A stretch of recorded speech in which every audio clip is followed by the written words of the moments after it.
Santo Deus e amado Pai, nessa noite, Senhor, nós louvamos o Teu nome, porque és Pai, Filho e Espírito Santo. Senhor, nessa noite nós bendizemos o Teu nome, nós te glorificamos e pedimos, ó Pai, que o Senhor fale conosco, que o Senhor nos capacite, que o Senhor nos ensine, Senhor. Sabemos, ó Deus, que todas as vezes que a Tua palavra ela é pregada com sinceridade e verdade, o Teu nome é glorificado, Senhor. Que nessa noite o Senhor possa ser glorificado e que vidas também possam ser edificadas e transformadas pelo poder da Tua palavra, Pai. Nesse momento, que o Senhor use a minha simples e pequena vida, que eu possa lembrar de tudo aquilo, ó Pai, que eu estudei e que possamos examinar, Senhor, nossa vida nessa noite e observar quais são as evidências da verdadeira conversão, Pai. Nos ajuda. Em nome de Jesus Cristo. Amém. E graças a Deus. Amém. 1 João, meus irmãos. Eu quero ler com vocês apenas o versículo 13 do capítulo 5 de 1 João. E nós vamos meditar nesse livro um pouquinho.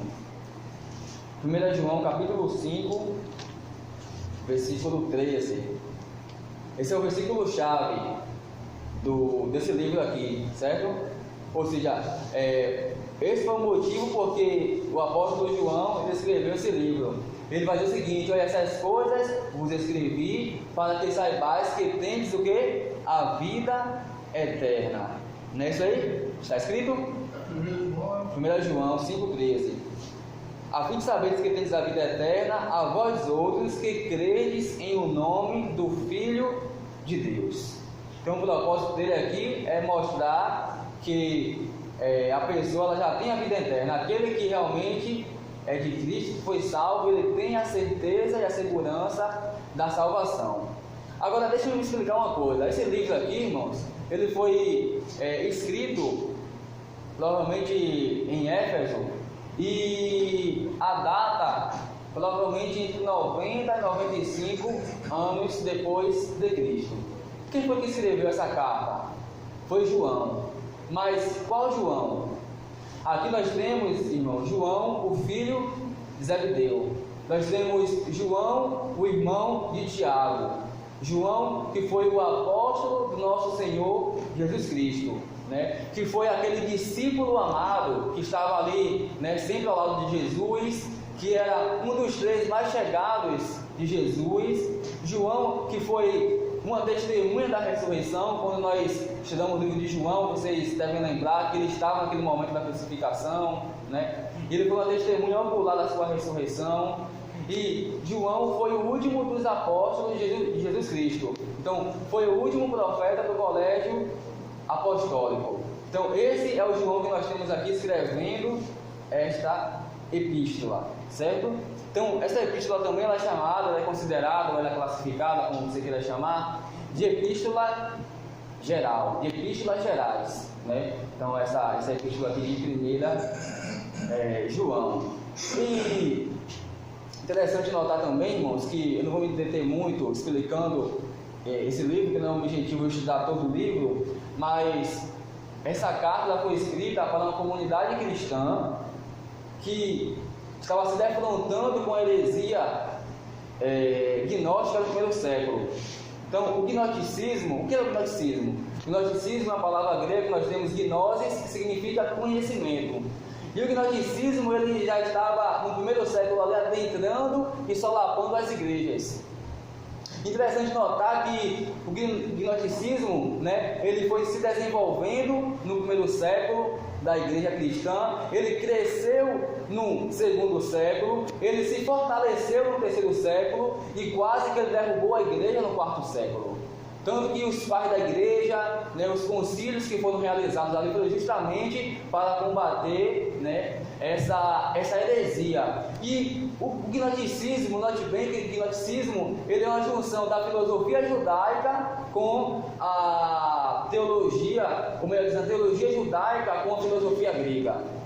Então é uma espécie de junção. E os gregos, irmãos, eles não aceitavam, eles diziam que a matéria essencialmente ela é má. E os gregos, eles rejeitavam basicamente 3 doutrinas principais que nós pregamos. Eles rejeitavam a doutrina da criação, eles rejeitavam a doutrina da encarnação e eles rejeitavam a doutrina da ressurreição. Então lembra que quando Paulo está pregando lá em Atos capítulo 17, se não me engano, versículo 32, e ele começa a falar, ele vê lá alguém desconhecido, ele começa a pregar e diz que, e quando ele fala de ressurreição, aí o povo diz o seguinte: a respeito disso nós te ouviremos depois. E o povo sai por quê? Porque ele estava em Atenas, ele estava na Grécia, e o povo ali, eles não acreditavam na ressurreição de Cristo. E aí teve um herege chamado Cirinto, que ele dizia o seguinte, era a proposição básica do gnosticismo. Ele dizia que o Cristo veio em Jesus no momento, ou melhor, o Cristo ele veio num Jesus histórico no momento do batismo, e o Cristo se afastou de Jesus no momento da crucificação. Ou seja, o Cristo ele veio em Jesus ali na hora que ele foi batizado, e na hora da sua crucificação, o Cristo ele saiu de Jesus. Ele não acreditava em nada disso. Então ele não acreditava em ressurreição, não acreditava em vida após a morte. Ele dizia que uma pessoa que ressuscitou em um mesmo corpo, como eles consideravam que a matéria era má, então eles não acreditavam nessa questão, nessa ideia. Entende isso? Então essa filosofia aqui, ela estava assolando a igreja, e aí então João ele escreve falando acerca disso. Ele escreve aqui demonstrando, irmãos, que Jesus ele veio em carne, que Jesus ele se encarnou. Ou seja, aqui também ele defende a humanidade de Jesus, nesse contexto aqui. E ele vai dizer que todo aquele que nega a sua encarnação é falso profeta, é o anticristo, porque ele está negando a encarnação de Cristo. E aqui nós podemos observar nesse texto, eu não quero me ater muito nessa questão, mas segundo os estudiosos, 1 João ele ocupa o lugar mais elevado nos escritos inspirados em toda a Bíblia Sagrada, a ponto de John Wesley ele chamava de a parte mais profunda das Escrituras Sagradas. Não sei se vocês já leram essa epístola toda, tem apenas 5 capítulos e ela é bastante profunda. E meu objetivo nessa noite não é examinar todo o livro, mas é observar as evidências da verdadeira conversão em 1 João. Então nós vamos caminhar aqui um pouquinho observando, irmãos, as evidências da verdadeira conversão. Será que é uma pessoa que se diz que é cristã, que vai à igreja, que lê a Bíblia, que faz oração? Quais são os sinais dos salvos? Será que ela realmente é salva? Então, o que é que caracteriza uma pessoa realmente salva? Aqui nós temos alguns sinais, aqui nós temos algumas evidências, né? E é interessante que um comentarista bíblico chamado William MacDonald, ele vai dizer o seguinte, que essa epístola ela é como um álbum de família. Ela descreve aqueles que são parte ou que são membros da família de Deus. Assim como os filhos eles refletem os pais, os cristãos também, irmãos, eles refletem o seu pai, que é Deus. Ou seja, o cristão ele deve viver como Cristo viveu. Nessa carta, o apóstolo Paulo ele vai falar sobre as marcas do verdadeiro cristão. Quais são os critérios para avaliarmos se uma pessoa ela é verdadeiramente salva ou não? Quais são os sinais distintivos, irmãos, da verdadeira conversão ou do verdadeiro cristão? Esse tema é muito propício porque nós estamos em um contexto em que se tem muitas igrejas, muitas denominações, né, muitas doutrinas. Como é que nós podemos saber realmente se uma pessoa ela é verdadeiramente convertida? Só porque ela lê a Bíblia? Só porque ela vai à igreja? Só porque ela frequenta os cultos? Então esse é um contexto muito importante para a gente poder analisar qual é a evidência da verdadeira conversão. Isso aqui, irmãos, é muito importante antes de tudo porque existe um evangelismo muito superficial hoje. Existe um evangelismo muito comum que leva as pessoas, né, a pensarem que são cristãs, quando na verdade elas não são cristãs. O chamado ao evangelho e a fé verdadeira, ela foi substituído por um chamado a aceitar Jesus Cristo, irmãos. e a repetir aquela famosa oração que nós encontramos basicamente no final de cada folheto que nós pegamos aí fora. Olha, você quer aceitar Jesus? E tem lá um padrãozinho lá, sim ou não. Então o Evangelho foi substituído por isso. Você quer aceitar Jesus ou não? Só que isso aí não é Evangelho, irmãos. Isso aí não é você falar acerca de salvação, você mostrar para a pessoa o que é o verdadeiro Evangelho. Então muitas pessoas elas acreditam que foram salvas simplesmente porque elas levantaram a mão em um apelo ou porque elas acham que isso é suficiente. Estão totalmente enganadas, totalmente equivocadas. Quantas pessoas nós podemos observar aí fora achando isso? Pessoas que vão para a igreja e achando que a igreja salva, que só sai daquela igreja para perder a salvação. Então, tudo isso aqui, irmão, faz parte desse contexto de a gente observar se a pessoa é salva ou não. Aqui também eu quero dizer que muitos ministros do Evangelho, eles estão pregando um Evangelho diluído. Eles precisam assumir a culpa, irmãos, pela sua atitude diferente para com o Evangelho, pela sua atitude em pregar um Evangelho diluído, um Evangelho híbrido, um Evangelho totalmente eivado de misticismo, de paganismo, de coisas que não glorificam o nome do Senhor, com uma visão superficial da segurança. Então ele chama a pessoa vem aqui, repete uma frase e pergunta: você quer realmente aceitar Jesus? A pessoa diz que quer aceitar Jesus e a pessoa sai dali e vai viver a sua vida e continua vivendo da forma que ela pensa que deve viver. E nós não vemos mudança de vida, mudança de pensamento, mudança de atitudes. Então, irmãos, aqui nós podemos perceber que as pessoas, os ministros hoje, eles estão trocando, o Evangelho por metodologias humanas, por profecias, por pragmatismo, aquela ideia de você fazer o que dá certo e não o que é certo. E aí eles vêm então com estratégias de mercado. E o meu objetivo nessa noite é mostrar para vocês quais são as evidências da salvação. Aqui nós corremos um grande perigo nesse livro, dois perigos aqui. Primeiro perigo desse livro de João é de a pessoa ela achar que ela não é salva, quanto que ela já é salva. E o segundo é, a pessoa que já é salva, ela viver uma vida promíscua, uma vida totalmente equivocada. E aqui a Bíblia nos alerta acerca disso. E aqui eu quero analisar com vocês a nossa primeira evidência da salvação. Do capítulo 1, versículo 5 em diante, nós temos aí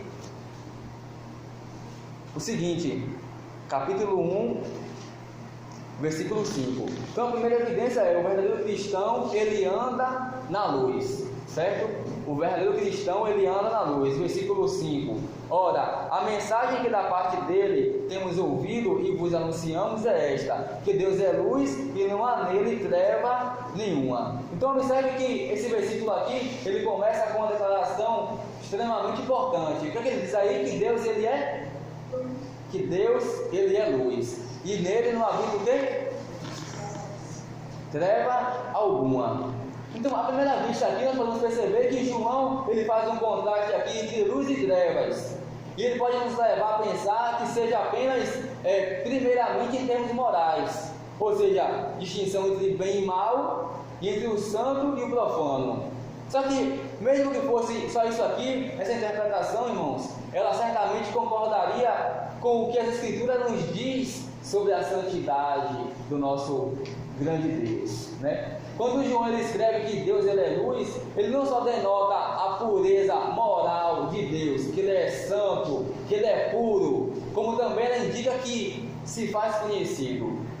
O Deus, irmão, das Santas Escrituras, ele não está escondido no escuro, ele é a luz dos homens. Ele se revelou à humanidade através da criação, através da natureza, através da história, especialmente por meio da encarnação e da obra redentiva de seu Filho, Jesus Cristo.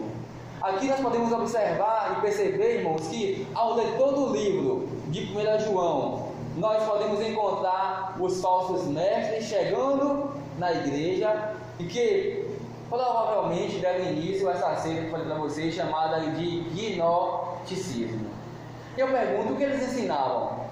Eles ensinavam o seguinte, olha, eles diziam que Deus era trevas, eles diziam que Deus estava escondido, que nós não poderíamos conhecer a Deus e nem saber a sua vontade, a menos que nós fôssemos como esses falsos profetas super espirituais. Eles se achavam super espirituais. Por isso que João vai escrever assim, olha, a mensagem que da parte dele temos ouvido e vos anunciamos é esta, que Deus é luz e não há nele treva nenhuma. Então João chega a dizer nesse sentido e diz assim, olha, Deus, ele é luz. Dessa forma, se nós dissermos que somos cristãos e ainda assim nós permanecemos nas trevas, no pecado, no erro, nós mentimos ao dizer que nós somos cristãos e estamos praticando a verdade. Agora, pense bem aqui comigo, nesse versículo ainda. O que significa então andar nas trevas? O que significa andar nas trevas? A princípio, irmãos, nós precisamos observar a palavra aqui andar. O que significa essa palavra andar? Então, essa palavra andar, ela vem do original grego, significa peripatel, e ela significa andar ao redor. Ela diz respeito a um estilo de vida. Então observe que a palavra andar, ela está no tempo presente, ela denota uma ação. Vem do verbo andar, que você está andando, né? Então ela denota aqui uma ação contínua. Então nós poderíamos dizer que andar nas trevas seria andar de tal maneira que contradizeria, passa essa palavra? Contradiz, melhor, né? Contradiz tudo aquilo o que o Senhor Jesus fala na sua palavra acerca de si mesmo. Então, se uma pessoa diz que anda na luz, ela pratica tudo aquilo contrário que a Bíblia fala, ela está mentindo, ela está nas trevas. Então, essa é a ideia básica que João ele quer passar para nós aqui. Então, nós podemos perceber, irmãos, que a primeira evidência é que o cristão ele anda na luz, ele anda na verdade de Deus. Ele não vai sair por aí fazendo coisas erradas, andando nas trevas, no pecado e no erro. Não, ele anda na luz. Então, essa é a primeira evidência. A segunda evidência está nos versículos 8 a 10. É que o cristão, ele reconhece o pecado em sua vida. Então, veja bem, o cristão verdadeiro, ele anda na luz, certo? Acompanhe meu raciocínio aqui. Segundo, ele o quê? Reconhece o pecado em sua vida. Versículo 8 e 9. Se dissermos que não temos pecado nenhum, a nós mesmos nos enganamos, e a verdade não está em nós. Se confessarmos nossos pecados, ele é fiel e justo para nos perdoar os pecados e nos purificar de toda a justiça. Então veja que o cristão verdadeiro, ele é quebrantado pelo seu pecado, e isso o conduz à confissão. O cristão verdadeiro, irmãos, ele jamais vai viver uma vida dupla. Uma vida na igreja, uma vida no mundo. Ora na igreja, ora no mundo. Não, ele vai evidenciar, né, que ele é um verdadeiro cristão pelas suas atitudes e pelo seu quebrantamento, pela sua mudança de vida. Ou seja, nós não estamos falando aqui de viver sem pecado, porque João não está se referindo a isso. Ele vai dizer o seguinte: olha, se dissermos que não temos pecado, nós o quê? Enganamos a nós mesmos. Então, era isso que os gnósticos que eles falavam, que eram pessoas perfeitas, super espirituais. Ele vai dizer: se vocês estão dizendo isso aqui, vocês já estão pecando, vocês já estão enganando a vocês mesmos. Então perceba aqui, irmãos, que o texto de 1 João está condenando a autojustiça. A ideia de que nós somos pessoas boas que vão para o céu porque nós fazemos coisas boas e que isso Deus vai nos aceitar. Ele está condenando totalmente essa autojustiça aqui. Essas ideias contradizem completamente as Escrituras. Se você ler comigo o versículo 9, ele vai dizer: se confessarmos os nossos pecados, ele é o quê? Perdoar os pecados e nos purificar de toda justiça. Essa palavra aqui, nós podemos observar que uma das grandes marcas da conversão verdadeira é a confissão do pecado. É assim, irmãos, que nós descobrimos exatamente o que é a confissão. Lembra que quando Davi ele pecou, o que foi que ele disse? Contra ti somente pequei, e fiz o que é mal aos teus olhos. Davi não colocou culpa em ninguém. Ele disse: Senhor, eu realmente pequei. Ele escreve no Salmo 51, contando ali, confessando o seu pecado.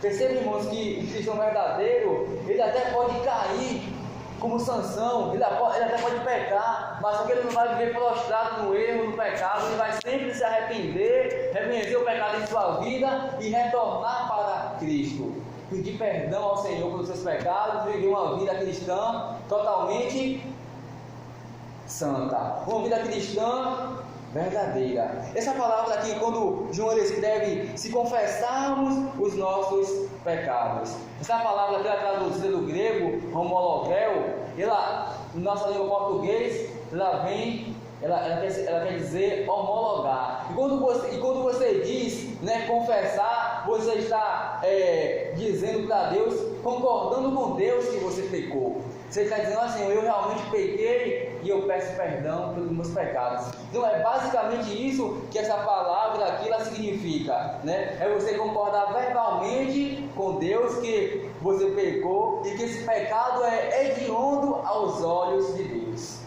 Irmãos, enquanto que as pessoas elas não pararem, enquanto que nós não pararmos para entender a miséria do nosso pecado, nós vamos continuar vivendo uma vida medíocre. Nós precisamos entender, irmãos, que pecado é tudo aquilo que desagrada a Deus. Às vezes eu tenho a impressão de que os crentes eles acham que pecado é somente coisas escabrosas, né? Como matar, como roubar, como adulterar. Mas pecado, irmãos, é tudo aquilo que desagrada ao santo nome de Deus. Se eu minto, eu estou pecando. Se eu falo palavrão, eu estou pecando. Se eu deixo de ler a Bíblia, eu estou pecando. Se eu deixo de orar, eu estou pecando. Se eu deixo de vir à igreja frequentemente, eu estou pecando. Então, pecado, irmãos, é errar o alvo do padrão divino. Hamartia, pecado, é você fazer aquilo que desagrada a Deus. Então tenha isso em mente, que o cristão verdadeiro, ele reconhece o pecado da sua vida e diz: Senhor, eu quero viver dessa forma. Senhor, eu quero viver uma vida santa. Senhor, eu quero viver para Ti. Senhor, me ajuda a me libertar desse vício. Senhor, me ajuda a me libertar dessas palavras. Senhor, me ajuda a me libertar dessas gírias. Senhor, me ajuda, Senhor, para que eu possa meditar na Tua palavra de dia e de noite. Então o cristão verdadeiro, irmãos, ele vai reconhecer isso em sua vida, ele vai reconhecer o pecado e ele vai confessar a Cristo. João também nos ensina aqui que aqueles que dizem não ter pecado, eles não têm a verdade. Isso inclui basicamente aqui, irmãos, que aqueles que professam fé em Cristo, mas eles estão cegos ou indiferentes quanto ao pecado contínuo em sua vida. Aquelas pessoas que vivem fazendo a mesma coisa dia após dia, pede perdão a Deus, outro dia ele está fazendo a mesma coisa, pede perdão e continua fazendo a mesma coisa. Ele vai dizer que essa pessoa ela não tem a verdade. Aqui nós percebemos que uma pessoa, ela é um cristão verdadeiro pela convicção do pecado. É quando essa pessoa, irmãos, ela confessa a Jesus seus pecados, e aí Provérbios vai dizer que aquele que confessa e deixa alcança misericórdia. Provérbios 28, versículo 13. E diante disso nós temos algumas lições aqui dentro desses dois pontos. Aqui nós podemos observar, irmãos, que a natureza da salvação nos assegura o seguinte: que se nós somos cristãos, nós andaremos na luz de Deus e conforme a sua vontade. Aqui nós podemos entender que o cristão verdadeiro, ele anda na luz. Eu queria fazer uma perguntinha para você nessa noite, para você refletir.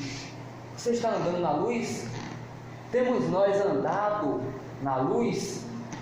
Será que o nosso estilo de vida, irmãos, reflete uma crescente conformidade ao que Deus ele tem nos revelado nas suas sagradas escrituras quanto à sua natureza e vontade? Será que tem existido uma forma de viver, ou uma diferença em nossa maneira de viver e a do incrédulo? Será que as pessoas conseguem dizer assim, olha, essa pessoa que está aí na rua é cristã verdadeira? Essa pessoa que está indo aí trabalhar, esse irmão é um cristão verdadeiro. Será que as pessoas conseguem discernir e perceber que nós somos verdadeiros cristãos? Será que o mundo consegue ver que nós somos diferentes dele? Teve um grande puritano e pregador chamado Martin Lloyd Jones. Ele disse o seguinte, irmãos, uma frase interessante. Ele disse, olha, o melhor método de evangelismo, sabe qual é? É você mesmo. É a sua própria conduta. É a sua própria... É o seu próprio testemunho. Obrigado. Fugiu da mente a palavra. É o seu próprio testemunho. É esse. Quando as pessoas dizem assim, quando as pessoas observarem que nós somos diferentes do mundo, vão dizer assim, agora eu quero isso. Sabe por que as pessoas não vêm para a igreja muitas das vezes? Nós convidamos, né? As igrejas estão aí fazendo coisas, porque elas estão percebendo que as igrejas estão sendo parecidas com o mundo. E quando elas perceberem que a igreja, que os crentes, eles são diferentes do mundo, eles vão dizer assim, olha, eu estou observando algo que eu não vejo no mundo. E agora eu vou querer o Deus que esses cristãos têm. Então, irmãos, será que nós temos sido distinguidos dos incrédulos? Será que nossas atitudes têm sido percebidas pelas pessoas? É para dizer assim, olha, vamos parar de conversar aqui porque vem um cristão ali. Vamos parar de falar essa besteira aqui. Ou será que quando as pessoas, quando a gente chega no local, as pessoas dizem assim, não tem respeito por nós, continua aquela conversa, a baderna, ou até mesmo um cristão, ele entra na roda dos conhecidos e começa a conversar besteira ali, e no evangelismo não fala de Cristo? Que nessa noite você possa examinar isso e perceber que o cristão genuíno, ele não anda nas trevas, mas ele anda somente na luz. Os que professam, irmãos, fé em Cristo, mas continuam vivendo de modo contrário às Escrituras, né, à vontade de Deus, eles ainda não são convertidos e correm um grande perigo de eterna destruição. Não é só porque nós estamos na igreja hoje, quer dizer que nós somos salvos, mas é pelas nossas atitudes e pelo nosso testemunho. Então veja bem que a evidência da salvação autêntica, ela não quer dizer perfeição, que você é uma pessoa totalmente santa, sabe, uma pessoa totalmente sem pecados. Ela não quer dizer isso, mas quer dizer que é uma vida marcada por arrependimento e confissão. E toda vez que você pecar, você vai até Cristo, vai perder os seus pecados e retorna para o bom e o direito caminho. Então, meus irmãos, perceba aqui que nós já falamos sobre duas grandes evidências da conversão autêntica. E aqui eu vou fazer um testezinho com vocês para ver se vocês estão me acompanhando mesmo. Então, qual foi a primeira evidência? Andar na luz. Qual foi a segunda evidência? Confessar o pecado. Então, nós observamos que primeiro o cristão, ele aprende a andar na luz da revelação de Deus, que segundo, o cristão, ele aprende a confessar o seu pecado, a viver uma vida de arrependimento, né? E ele vai ter uma aversão pelo pecado. E a terceira evidência que nós podemos observar aqui é que o cristão verdadeiro, ele guarda os mandamentos de Deus. Então aqui estou caminhando para o nosso segundo capítulo de 1 João. Veja comigo o segundo capítulo.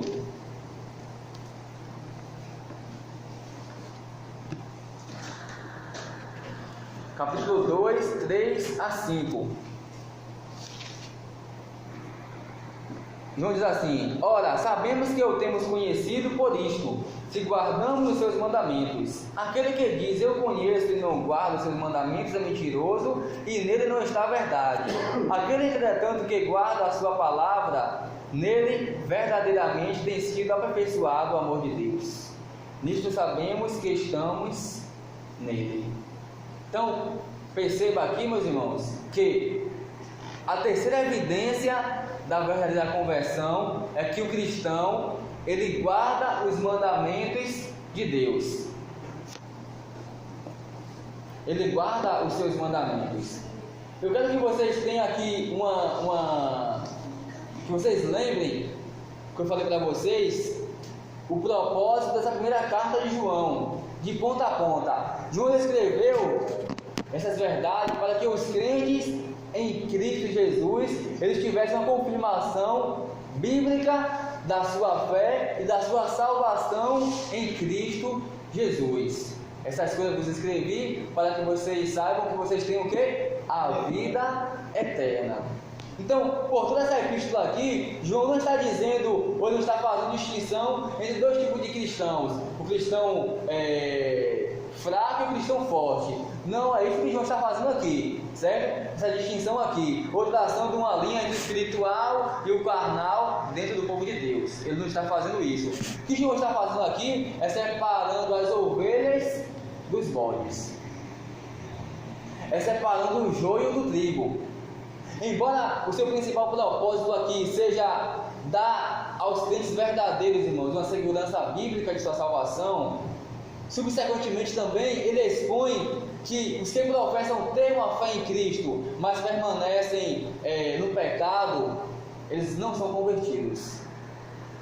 Para muitos no dia de hoje, essa declaração ela é muito difícil de compreender. Só que João está simplesmente seguindo o padrão de Jesus. Lá no Sermão do Monte, no capítulo 7 de Mateus, do versículo 7 ao 19, Jesus ele vai falar acerca da árvore e os seus frutos. Então, a prova de uma árvore, de uma boa árvore, está ela produzir bons frutos ou não. Não é isso?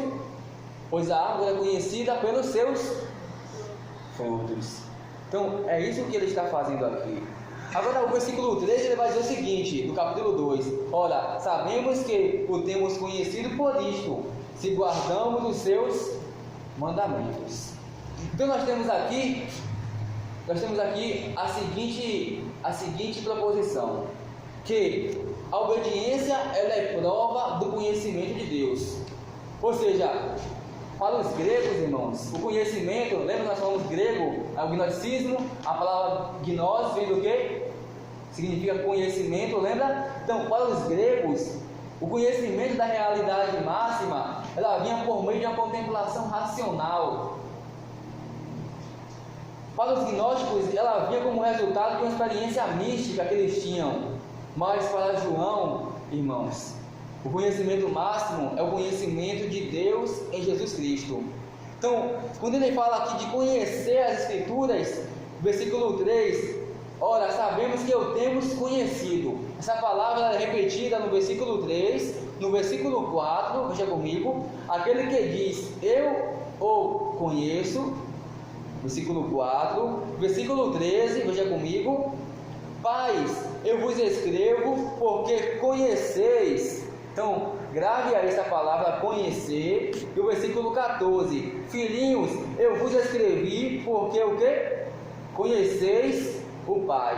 Então, essa palavra aqui, conhecer, ela nunca significa um conhecimento intelectual.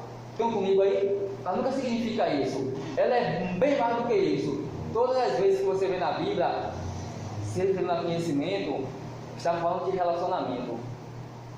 Relacionamento. A própria palavra grega para conhecer, ela significa isso. Se não me engano é gnosko, que quer dizer um conhecimento profundo. Um conhecimento de relacionamento. É a mesma ideia lá de Mateus, que vai dizer que José, ele se relacionou, ele coabitou com Maria. Então essa ideia aqui, irmãos, né? Você conhecer que Jesus, ele nasceu, né, em Belém, né? Que Jesus, ele teve 33 anos no ministério, que ele se batizou no Rio Jordão, que a Bíblia tem 66 livros. Tudo isso aí é bom, é informação, mas aqui o texto não está se referindo a esse conhecimento aqui. O texto está se referindo, irmãos, ao conhecimento profundo, a intimidade, a relacionamento com Cristo. Essa é a ideia aqui que João está dizendo. Em termos básicos, o que João está dizendo aqui é que nenhum conhecimento é verdadeiro se não for transformador. Ou seja, se essas verdades que vocês estão ouvindo aqui, elas não transformarem a sua vida. Se isso aqui, irmãos, não transformar a nossa vida, então esse conhecimento não é verdadeiro. Ele é um conhecimento intelectual. Se você ouvir a palavra de Deus e você vai para a sua casa, durante a semana, você não pratica nada daquilo que você ouviu, do que você estudou, do que você leu. Então o que ele quer dizer aqui é isso. É que esse conhecimento, ele precisa transformar, irmãos, a nossa vida. Não conhecemos a Deus pelo número de informações que temos na mente, mas pelo grau de obediência que manifestamos a Ele. Então você pode observar também o versículo 4 comigo, que ele diz o seguinte: aquele que diz, eu conheço e não guarda os seus mandamentos, é o quê? Mentiroso, e nele não está a verdade. Nós temos aqui uma outra proposição, é a seguinte, que a inconsistência moral é a negação do conhecimento de Deus. Irmãos, aqui nós podemos perceber que o pior dos enganos é o auto-engano. Grave bem isso, o pior dos enganos é o auto-engano. É inconsistência, ou seja, aqueles que estão certos de que conhecem a Deus, pessoas que acham que estão certas, que elas conhecem a Deus, mas elas estão enganadas, são mentirosas, porque sua vida está completamente implantada na areia movediça da inconsistência moral. Alguém pode dizer o seguinte para você ou para mim nessa noite: olha, eu sou cristão, eu estou no caminho para o céu, eu pertenço a Cristo, eu leio a Bíblia, eu frequento a igreja, eu dou o dízimo na igreja. Mas se essa pessoa não fizer o que Cristo manda, Jesus lhe diz que essa pessoa, ela não é ovelha, ela é bode. Isso é forte. Deixe marcado aí para João, vá comigo até Mateus 7, versículo 22 e 23, e veja, irmãos, o que é que Jesus fala acerca disso.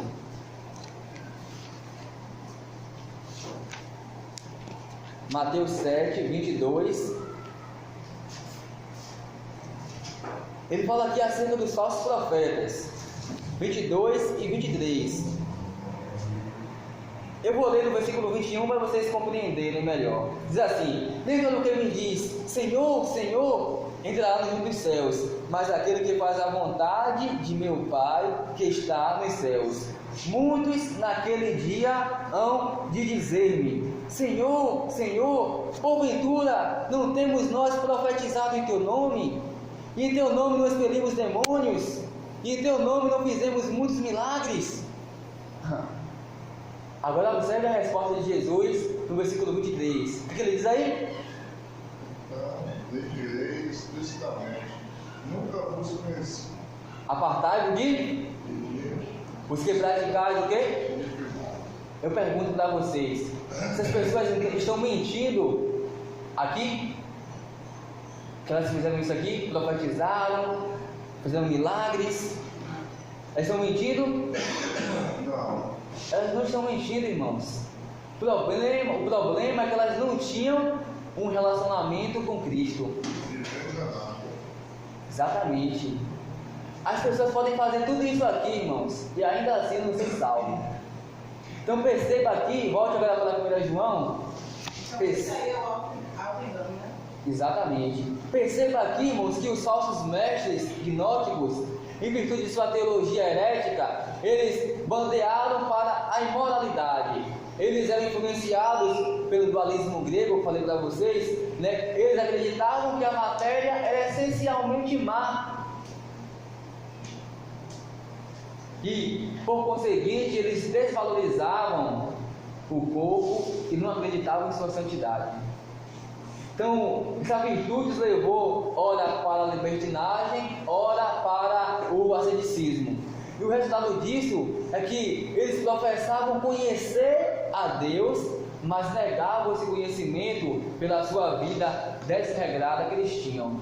Então veja que tudo está em volta aqui, irmãos, do gnosticismo. Tudo que João escreve aqui é para combater essa seita, essa heresia que estava já ali solapando a igreja no século I. E aí sempre tem um pezinho de gnosticismo no meio desse livro aqui. Então, o conhecimento que esses gnósticos eles alegavam ter era um conhecimento falso, irmãos. Conhecimento falso. E aqui no versículo 5, João vai continuar dizendo o seguinte: aquele, entretanto, que guarda a sua palavra, nele verdadeiramente tem sido aperfeiçoado o amor de Deus. Aqui nós podemos perceber que a obediência à palavra de Deus é prova de que estamos nele. Então, se você está em Deus, se você está em Jesus, se nós estamos em Jesus, nós vamos o quê? Obedecer aos seus mandamentos. Então, o amor de Deus, ele é aperfeiçoado na obediência à sua santa palavra. Então, veja que nosso amor por Deus, ele é demonstrado por observância dos mandamentos de Cristo. Se você for comigo rapidamente até o capítulo 5 de 1 João, versículo 3, ele vai dizer o seguinte: porque este é o amor de Deus, que guardemos os seus mandamentos. Aí ele vai dizer: ora, os seus mandamentos não são o quê? Penosos, não são pesados. Como é que nós podemos saber que estamos em Deus? João ele responde com a sucessão de declarações aqui no próprio livro. Ele vai dizer que nós estamos em Deus quando nós estamos nele, no versículo 5, quando permanecemos nele, no versículo 6, e quando nós andamos assim como ele andou. E aqui estou caminhando para o meu quarto e último ponto. Já tenho aí mais 10 minutinhos. A nossa quarta evidência. Primeira evidência, vamos lá? Um testezinho. Primeira evidência. Segunda evidência. Confessar os pecados. Terceira evidência. Obedecer a palavra. Vou guardar os mandamentos, né? Muito bem. Gostei.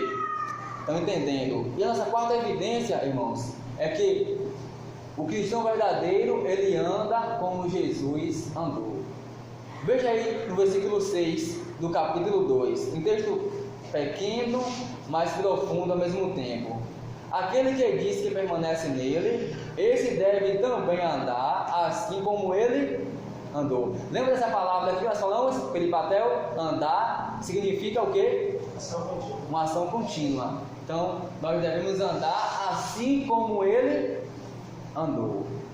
A imitação de Cristo é prova de que pertencemos a ele. Tem um livro de Thomas A. Kempis, do ano de 1500, alguma coisa, se não me engano. Ele fala sobre isso, a imitação de Cristo. Então, todo crente ele quer imitar, todo discípulo ele quer imitar o seu mestre, né? E aqui nós podemos observar, meus irmãos, que Cristo não é apenas nosso mestre, mas ele também é o nosso exemplo. A Bíblia fala, irmãos, que Jesus ele foi tentado em tudo, mas sem pecado. E Jesus é o nosso exemplo de vida aqui na terra. Ele viveu aqui para nos ensinar, para mostrar como nós devemos viver, como nós devemos andar. Nós devemos seguir o padrão de Cristo. Imitação é uma palavra muito importante, mas tem sido esquecida ao longo dos séculos. Não se fala muito sobre imitação, na verdade, nós não ouvimos pregações sobre imitação. Mas, irmãos, essa palavra aqui, ela é muito importante para a nossa vida cristã. Alguns historiadores, eles disseram o seguinte, eles disseram que essa palavra imitação, né, muitos reformadores, na época da reforma protestante, eles colocaram muita ênfase na doutrina, que eles esqueceram dessa imitação a Cristo, de falar, de escrever sobre a imitação a Cristo. Eu não estou dizendo com isso que a doutrina não é importante. Veja bem, a doutrina é importante e nós devemos defender a doutrina bíblica. O que eu quero dizer aqui nessa noite para vocês é o seguinte, é que essa doutrina ela precisa ficar muito clara em nossa mente. Imitar Cristo. Paulo vai dizer, sejam meus imitadores, assim como eu sou de Cristo. Olha que interessante, Paulo, ele diz, sejam meus imitadores porque eu sou de Cristo. Uma pessoa chegar e dizer com essa autoridade, é porque ele realmente, irmãos, ele era um imitador de Cristo. E nós precisamos também pegar essa vertente e sermos imitadores de Cristo. Os maiores teólogos do passado, quando nós começamos a nos aprofundar nos livros, a estudar, nós percebemos que eles eram pessoas piedosas, pessoas que imitavam Cristo. Vocês podem ver todo esse pessoal aí da Reforma, antes da Reforma, os pais da igreja, né? Todo esse povo, eles eram pessoas piedosas, né? E eles tiveram uma grande estima pela imitação a Cristo. Só que em anos recentes, graças a Deus, tem havido um grande interesse, um grande avivamento em se ler os reformadores e os puritanos. Só que nós corremos um grande risco, irmãos. Nós corremos um risco, né, um perigo em que nós peguemos as suas leituras, os seus livros, o seu conhecimento, sem imitar a sua piedade, sem imitar a sua vida de oração, sem imitar, irmãos, a sua simplicidade de vida. Nós corremos esse grande perigo de pegar esse conhecimento que eles tinham e não deixar que esse conhecimento ele transforme a nossa vida. Um verdadeiro cristão, meus irmãos, ele quer ser igual a Jesus. Ele quer ser igual a Jesus. Ele não quer ser como um ator famoso, ele não quer ser parecido como um atleta ímpio, mas o seu modelo é Jesus. Ele quer a cada dia ser parecido com Cristo. Não basta apenas, irmãos, nós conhecermos os mandamentos e a sua palavra, mas nós precisamos imitar cada dia a Cristo. Precisamos andar como Ele andou. Aí eu pergunto para vocês, como foi que Cristo andou? Fazendo alguma coisa errada? Ele andou primeiro regido pela humildade. Ele andou em total submissão ao Pai. Ele se esvaziou a si mesmo, ele se entregou a si mesmo, e ele andou em amor, irmãos, e perdoou até os seus algozes. Foi dessa forma que Jesus Cristo, ele andou. E é assim que eu e você, nós devemos andar também. Uma vez que esse conhecimento de Deus, ele não é apenas intelectual e emocional, ele vai sempre desembocar em uma obediência moral. Todas as vezes que eu escuto a palavra de Deus, que eu entendo a palavra de Deus e que eu não deixo que essa palavra apenas sirva como conhecimento intelectual para eu entender, mas eu aplico isso na minha vida, irmãos, se torna obediência moral a Cristo. É assim que nós devemos viver. John Stott, ele diz o seguinte, que nós não podemos pretender permanecer nele a menos que nos comportemos como Ele. Se eu e você afirmamos ser cristãos, devemos ser como Cristo. Por isso que tem muitas pessoas que estão enganadas, enganando a outros. Pessoas que vivem aqui e acolá, de igreja em igreja, mas não estão firmadas na doutrina. A importância de você conhecer a palavra de Deus. Veja o quão importante é. Sem conhecimento, como é que você vai andar com Jesus? Como ele andou? Se você não conhece nada de Jesus. Se você não sabe quem é Jesus, irmãos. Aqui, eu quero encerrar esse tópico com duas frases que eu tinha lido há muito tempo no livro de John Stott, O Discípulo Radical. Eu lembrei, quando eu estava terminando aqui, preparando esse material, eu lembrei dessa frase e observe, essa frase é fantástica. São duas frases que eu quero encerrar esse tópico aqui. A primeira frase, irmãos, é de um professor hindu e ele, identificando um dos cristãos, um dos alunos como cristão, ele disse o seguinte: se vocês cristãos vivessem como Cristo, como Jesus, como Cristo viveu, a Índia estaria em seus pés amanhã. Teve uma segunda frase também de um reverendo chamado Iskandar Jadid, não sei se é assim que pronuncia o nome dele, mas ele é um ex-muçulmano árabe. Ele disse o seguinte, ele disse assim: se todos os cristãos fossem cristãos, não haveria mais islamismo hoje. Se todos os cristãos fossem cristãos, não existiria mais islamismo hoje. quero dizer para vocês nessa noite é que eu não conheço pessoalmente os autores desses dizeres aqui, mas eu creio que são genuínos, irmãos. Nós devemos ser imitadores de Cristo. Nós devemos viver assim como Jesus ele viveu. Tendo compreendido corretamente, irmãos, essa quarta prova, nós precisamos agora examinar à luz de tudo isso que nós falamos aqui.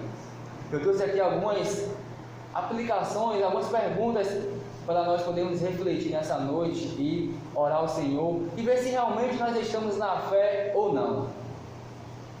Primeira pergunta que nós precisamos fazer é a seguinte: será que nós estamos andando conforme a sua luz? Será que eu e você estamos andando na luz? Estamos andando conforme Cristo ele andou? Qual é o alvo e a inclinação na nossa vida? Para que você se inclina mais? Para o pecado, para o erro ou para as coisas de Deus? Nosso modelo de viver reflete uma paixão verdadeira, irmãos, por ser como Cristo? Será que isso arde no seu coração em viver um modelo cristão, um modelo de vida, que isso possa refletir a pessoa de Cristo na sua vida? Diante de tudo que nós ouvimos aqui nessa noite, podemos ficar certos de que uma autêntica obra de conversão ela foi realizada em nossa vida e que aquele que começou uma boa obra em você, ele há de aperfeiçoar essa boa obra? Será que você pode confirmar isso nessa noite? Devemos simplesmente continuar a prova, irmãos, aprovar nossa confissão com a nossa conduta, com o nosso estilo de vida, crescendo em conformidade ao padrão que Cristo nos deixou. Só que, se nessa noite, após você examinar a sua vida, após você examinar tudo isso que nós falamos aqui nessa noite, e você percebeu que você está em falta, que você não está andando conforme Cristo viveu, que você não está andando na luz, que você está vivendo uma vida de pecado, que você não está obedecendo os mandamentos de Deus, que você não está andando assim como Cristo andou, não se desespere. Há esperança para você nessa noite. Nessa noite, peça perdão a Cristo, vá até Ele, dobre seus joelhos, peça perdão ao Senhor, peça para que Ele possa salvar a sua vida, para que Ele possa te dar um novo nome, uma nova vida. Irmãos, busque ao Senhor nessa noite, na sua palavra, em oração, né? Clame a Ele em arrependimento e peça para que Ele perdoe seus pecados e transforme a sua vida. Mas nessa noite, irmãos, se você perceber assim, rapaz, realmente essas evidências, eu tenho algumas dessas evidências na minha vida, eu posso não ter todas, mas eu tenho algumas aqui na minha vida, eu creio firmemente que eu sou um crente verdadeiro em Cristo Jesus. Eu quero te dar apenas um conselho, mais um, que você possa viver o dia da sua vida para glorificar o Senhor, a cada dia procurando se aperfeiçoar na graça e no conhecimento do Senhor. Sabemos que nesse mundo, irmãos, nós jamais seremos perfeitos, mas nós podemos viver uma vida a cada dia semelhante a Cristo, uma vida a cada dia parecida com o Senhor Jesus Cristo. Meus irmãos, que o Senhor Jesus Cristo ele aplique a sua palavra ao nosso coração nessa noite, que ao orar você possa, com todo o seu coração, irmão, nessa noite, ore ao Senhor e peça a Ele que Ele lhe ensine a viver de uma forma digna. E se você ainda não é cristão, peça perdão ao Senhor pelos seus pecados em arrependimento. Que, se o Senhor permitir, nós vamos continuar essa mensagem na próxima semana, observando aí mais umas 3 ou 4 evidências da verdadeira conversão. Amém? Que o Senhor nos abençoe. Sublime Deus e amado Pai, muito obrigado, Senhor, porque a Tua palavra ela é a verdade, Pai. Nós podemos assim, Senhor, examinar a Tua palavra e ao mesmo tempo examinar a nossa vida e ver se realmente nós estamos na fé ou não, Senhor. Ó Senhor, a Tua palavra ela é como um martelo a ponto de esmiuçar, Senhor. Nessa noite, Senhor, eu peço que o Senhor aplique, ó Deus, a Tua palavra aos nossos corações, ó Pai. Não deixa, Senhor, que ninguém vai sair daqui confuso, mas que a Tua palavra, ela alcance os corações aqui, ó Pai. Que Que cada um possa se examinar à luz da tua palavra. Que eles possam, Senhor, perceber as evidências de uma verdadeira salvação. Perceber se realmente foram salvos, transformados por Cristo. Se por acaso, ó Pai, há alguém aqui nessa noite que ainda não é salvo em Cristo Jesus, eu peço que o Senhor trabalhe, Senhor, e faça uma obra de transformação, ó Pai. Que o Senhor abra o entendimento dessa pessoa a tal ponto de ela reconhecer a miséria do seu pecado, ó Pai, e se voltar para Ti em arrependimento e fé. A ponto de ela ter nojo por tudo aquilo que ela fazia antigamente, ela agora querer se aproximar e viver uma vida santa, uma vida pura, uma vida digna de Ti, ó Pai. Ó Senhor, nos ajuda. Nós sabemos que nós não somos perfeitos, mas que nós podemos viver uma vida cristã equilibrada, Senhor. A viver testemunhando, a viver uma vida, Senhor, na luz, a viver uma vida de confissão, confessando nossos pecados a Ti, ó Pai. A viver, Senhor, guardando os Teus mandamentos, Senhor.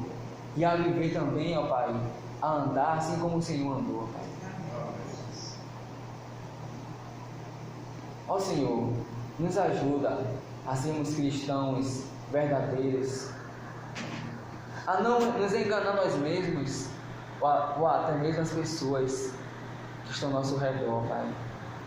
Tem misericórdia daqueles, ó Pai, que têm vivido um falso evangelho, mais ainda daqueles que têm pregado um falso evangelho, Senhor.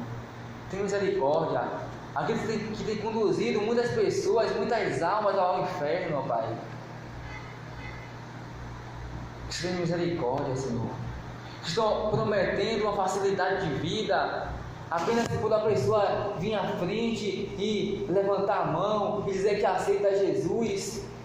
Mas nós sabemos, ó Pai, que nós não temos esse poder de aceitar a Ti, mas que o Senhor nos escolhe e nos leva e nos manda para que nós podemos ir e produzir frutos, ó Pai.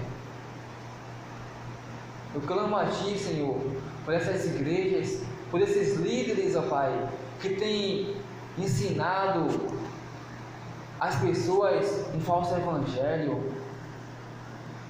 Que o Senhor tenha misericórdia, Senhor, ilumina as suas vidas, que eles possam se arrepender enquanto há tempo, ó Pai, e pregar o evangelho genuíno do Senhor Jesus Cristo, meu Deus. Senhor, nos dá uma semana abençoada da Tua presença, ó Pai. Uma semana na qual nós possamos testemunhar de Ti, nós possamos viver uma vida equilibrada, Senhor. Uma vida realmente de discípulo, de servo do Senhor, ó Pai. Uma vida andando na luz, Senhor. Fazendo a diferença, falando diferente, agindo diferente, pensando diferente, ó Deus. Muito obrigado, Senhor, por cada vida aqui. Muito obrigado pela Tua palavra, Senhor, que ela traz vida e vigor para nós. Que nós podemos meditar e nos fortalecer na Tua palavra, Pai. Nos leve em paz, ó Pai, para nossos lares. Nós pedimos tudo em nome de Jesus Cristo. Amém e graças a Deus.